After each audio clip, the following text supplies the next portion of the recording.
Even in the apocalypse, you need to eat. So I'm going to show you this little video on how to make an awesome little lunch. We're going to start out by cutting this onion. Now it was a little harder for me to cut because I had the camera in front of me while I did this, so I made things a little silly. But it doesn't really matter how skilled you are with the knife, just don't cut your finger off. But if you get close to this, it'll come out pretty good. We're going to cut up an onion, half an onion, a clove of garlic, and we're going to basically make a crab cake, but instead of crab, we're going to use tuna out of the pantry. I'm hoping everything that I'm using here today, most people are going to have on hand. That way you can make this along with me and have a good meal.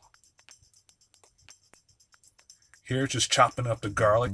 Doesn't have to be pretty. Get it nice and fine. Go through it with a knife a little more. There you go. Gonna set those aside. Put some olive oil in my pan. Get it heat up, probably medium heat. We're gonna start sweating those onions to wilt them down a little. Get it all in there. Gonna add a little bit of salt, maybe a little bit of pepper.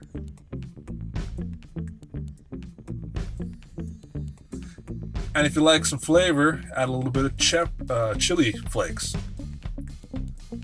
Or a lot of chili flakes.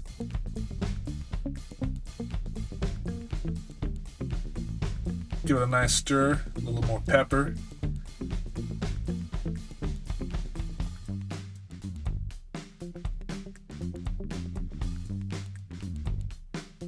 Now throwing in that garlic towards the end. We don't want to burn it, so we kind of put it at the end to get it a little bit cooked, get that flavor out of the garlic. Go ahead and mix it up a little more, shake it, flip it.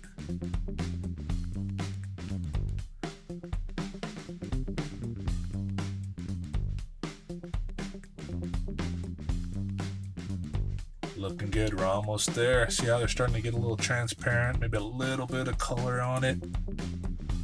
That's kind of what we're looking for. Now we're going to add some more seasoning to make a nice flavor base. There's a little bit of Italian seasoning. This is a dollar store Italian seasoning. You should have this in your pantry.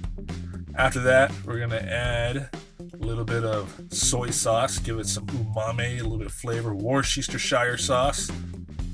More flavor. Gonna mix that in. We're gonna thicken up, kind of get rid of most of the liquid.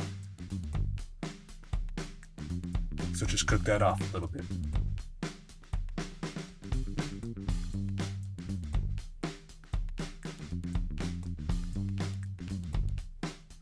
Now this is mustard. This is a stone ground mustard, my favorite kind of mustard.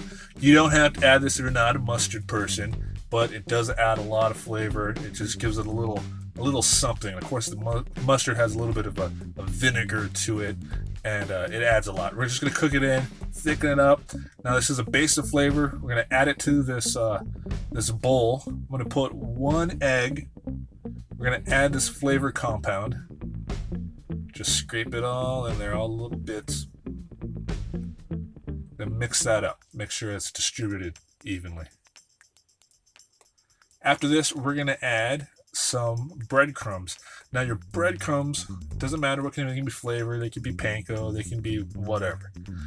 We want it to absorb that flavor base and egg mixture and kind of have a sloppy, gross looking mud.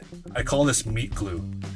So the meat glue is basically a base that I use on a lot of things. If I had crab meat, I would add about twice as much crab meat to how much of that meat glue I have. Make them into patties, but here we're using tuna out of the pantry, drained the water out, and go ahead and add that to the bowl.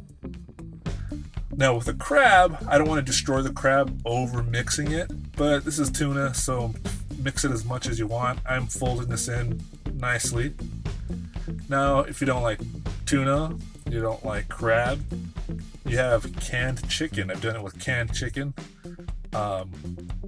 And if you put some ground beef, ground turkey, you You can make meatballs, you can make a meatloaf, all with that same base that I like to call meat glue. It's not a pretty name, but it's accurate. So I'm going to cut that into 2 pieces, and we're going to form them into patties. I'm going to put them a little bit on top of that breadcrumb. That way you get a nice coating so it doesn't stick to the pan.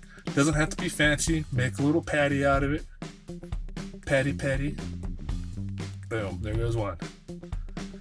Medium heat, olive oil again, the same pan. Probably don't even have to clean the pan. I'm going to put a lid on top of it. That way it cooks through.